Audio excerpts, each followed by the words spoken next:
Aku mengembuskan napas frustrasi saat kembali ditinggal oleh Brian. Sudah beberapa hari ini kami tak bertemu. Hanya Caca yang menjadi temanku dikala aku sedang bosan. Mengapa sekarang aku seperti ini? Padahal biasanya aku lebih senang sendiri.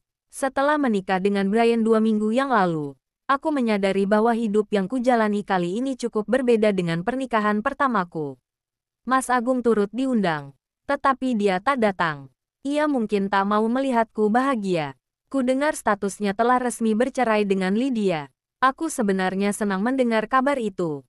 Akhirnya Mas Agung bisa terbebas dari wanita ular itu. Sehari sebelum aku menikah, Mas Agung pernah datang sekali di kontrakanku, memberitahu tentang statusnya yang telah resmi bercerai. Ia bahkan menawarkan untuk membatalkan pernikahanku dan mengajakku rujuk kembali dengan ekspresi konyol, seakan bercanda. Namun, ku tahu bahwa ekspresi tersebut menyiratkan kesedihan. Mas Agung bukanlah seseorang yang bisa menutupi rasa kesedihan yang ia alami. Menjadi istri seorang dokter bukanlah hal yang patut dibanggakan. Selain uang bulanan yang berlimpah, tak ada lagi yang bisa dipamerkan. Bukannya tak bersyukur, tetapi aku sepertinya sudah merasa bosan jika ia terlalu lama meninggalkanku seperti sekarang ini. Jika Caca sudah pergi ke sekolah, maka aku akan sendirian di rumah. Ibu mertuaku pernah meminta agar aku tinggal di rumahnya saja agar aku tak bosan. Tetapi Brian menolak karena ingin mandiri. Bukannya kami ingin jauh dari keluarga, tetapi Brian tahu apa yang membuatku tidak nyaman. Ibu Winda sangat baik, jauh berbanding terbalik dari Ibu Maya yang selalu memperlakukanku layaknya pembantu. Ibu Winda tak selalu membantuku di dapur. Ia tak ingin membuatku kelelahan, sehingga ia merekomendasikan untuk mempekerjakan pembantu di rumah ini. Namun, lagi-lagi aku menolak karena aku merasa pekerjaan rumah masih bisa kuhandle. Aku merasa diratukan oleh Brian. Dan hal itulah yang selalu kuidam-idamkan selama ini. Kasih sayang, perhatian, dan pengertian. Pekerjaanku masih berlanjut sampai sekarang. Tetapi aku tidak bekerja bagai kuda lagi. Cerita yang kutulis pun sudah tak banyak. Sebab Brian menyarankan agar aku tak terlalu lelah dalam berpikir. Katanya ia sanggup memberikan uang bulanan yang setara dengan gajiku dalam menulis. Dan hal itu kulakukan. Karena aku memang lelah jika menulis terlalu banyak cerita. Getaran ponsel membuat lamunanku buyar. Dengan sigap aku segera mengambil benda pipi tersebut dan melihat siapa yang menghubungi. Namun, rasa excited itu tiba-tiba pupus saat kulihat siapa nama yang tertera di layar. Ada apa, Nin? Tanyaku dengan nada lesu. Kenapa kamu terdengar tak bersemangat? Apa kau menunggu seseorang untuk menghubungimu? Tebakan Nina selalu saja benar. Aku tak bisa lagi berkata apa-apa jika berurusan dengannya. Ia selalu saja tahu akan diriku. Sok tahu. Ia terpingkal di seberang sana. Hei, pengantin baru jangan lemes gitu deh. Masih hangat-hangatnya ini. Jangan loyo.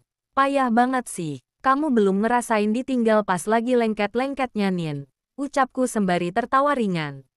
Iya. Apalah dayaku yang jomblo ini. Tolong jangan bikin iri. Takut mupeng ini. Lagi-lagi aku tersenyum. Aku merindukan Brian, Nin. Lah, hubungi dia dong. Suamimu itu juga lagi kerja. Gini nih, kalau berhubungan sama pengantin baru yang lagi menggebu-gebu. Aku terdiam beberapa saat, memikirkan usulan yang Nina lontarkan. Apa kau harus menghubunginya terlebih dahulu? Tetapi aku takut jangan sampai ia sedang bekerja. Brian sedang berada di luar kota. Ia akan berkunjung ke salah satu universitas untuk menghadiri acara seminar dan pertemuan antar beberapa dokter gigi lainnya. Meski hanya 2 hari, tetap saja hal itu cukup membuatku rindu. Ah, pengantin baru ini. Mulai lebay. Woi, kau diam. Mikirin apa sih? Sampai sahabat sendiri diabaikan. Aku mendengus. Saat kembali mendengar celotehan Nina. Nongkrong yuk, ajaknya lagi. Setelah Caca pulang sekolah ya. Aku tak mungkin meninggalkan dia sendirian di rumah. Bisa-bisa Brian melayangkan talak. Hus, omongannya dijaga, Neng. Kami lagi-lagi tertawa. Aku bawa Caca sekalian ya. Untuk tempatnya kamu kirim lewat pesan saja. Kataku lalu mengakhiri panggilan setelah memberi salam pastinya. Nina akan mencak-mencak jika aku langsung mematikan panggilannya. Meski telah menikah, Brian tak melarangku untuk bertemu dengan siapapun, tetapi harus meminta izin terlebih dahulu. Aku membuka obrolannya. Pesan terakhirku masih centang satu. Akan tetapi, aku tetap harus memberitahukan bahwa aku akan keluar bersama Caca. Sebenarnya bukan perkara mudah untuk menjaga dan merawat Caca yang usianya sudah 6 tahun. Namun, karena tingkah gemas dan imutnya, sehingga aku juga bisa dengan mudah menyayangi gadis kecil itu. Banyak yang bilang bahwa aku adalah wanita yang beruntung karena menjadi istri dari Brian. Tetapi hal itu disanggah langsung oleh pria itu. Brian justru berkata bahwa ia yang beruntung mendapatkanku. Saat kutanya apa yang menyebabkan dirinya beruntung mendapatkanku, pria itu hanya mengedikkan bahu dan menatapku dengan tatapan jenaka. Sepertinya ia suka main rahasiaan. Pernah sekali ada ibu-ibu yang bertanya saat aku mengantar Caca ke sekolah, tentang siapa diriku. Saat aku bertanya aku adalah ibu Caca, dia terlihat tak percaya. Bukan hanya dirinya saja, tetapi ibu-ibu lain juga terlihat tak percaya. Sampai Caca sendiri yang mengatakan bahwa aku adalah ibunya. Dengan langkah yang terkesan pelan, aku berjalan beriringan dengan Caca menuju kedai makan yang tak jauh dari danau. Tempat wisata yang terbaik memang hanya di sini, di pinggir danau sambil menikmati kuliner yang beraneka ragam. Caca lalu melambai ke arah Nina, dan berlari menghampiri sahabatku itu. Tante, panggilnya girang. Maaf, telat. Caca tidur siang dulu. Paham kok, angguknya lagi. Punya anak ternyata rempong Yara. Lanjutnya membuatku mengangguk. Ya begitulah. Tapi ada senangnya juga loh. Setidaknya aku tidak bosan jika Caca ada di rumah. Dia sangat menggemaskan dan penurut. Ya, harus menerima risiko Sira. Kamunya nikah sama duda berekor satu. Ia terpingkal membuatku mendengus. Nin, jaga omongan. Caca udah paham akan hal seperti itu loh.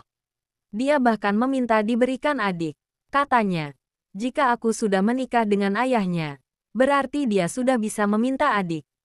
Pupil mata Nina melebar. Beneran Ra? Wah, kamu harus segera mengabulkan permintaannya. Kamu pikir untuk ciptain manusia itu gampang? Seperti bikin adonan bakwan. Tidak Nin, butuh perjuangan ekstra. Emang perjuangan apa sih?